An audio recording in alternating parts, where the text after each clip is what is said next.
अस्सलाम वालेकुम व्यूअर्स, क्या हाल चाल है। आई होप कि आप सब खैरियत से होंगे। तो जिस चीज़ का आपको इंतज़ार था वो घड़ी जो है ख़त्म हो चुकी है और ये आप देख सकते हैं, ये रेड का ग्राफिक है 2022 मॉडल का। और आपको ब्लैक का भी जो है ग्राफिक दिखाता हूँ। जैसा कि मैंने आपको बताया था 11 अक्टूबर को आएगी बाइक, तो वैसे ही हुआ है और बाइक आ चुकी है। मज़ीद जो रिव्यू है हम कल या परसों हमारे पास बाइक आ जाएगी और उसका रिव्यू हम आपको दे देंगे। ये रेड का ग्राफिक है और आपको अभी जो है ब्लैक का ग्राफिक भी मैं दिखाने वाला हूँ।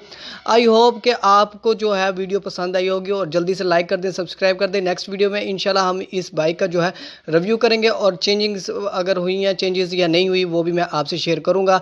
और अभी फ़िलहाल जो है हम सिर्फ डिस्कस कर रहे हैं ग्राफिक के बारे में। तो ग्राफिक आप देख सकते हैं, ये ब्लैक ग्राफिक है। आई होप कि आज की वीडियो आपको पसंद आई होगी। लाइक करें, सब्सक्राइब करें। Thank you for watching. अल्लाह हाफिज़।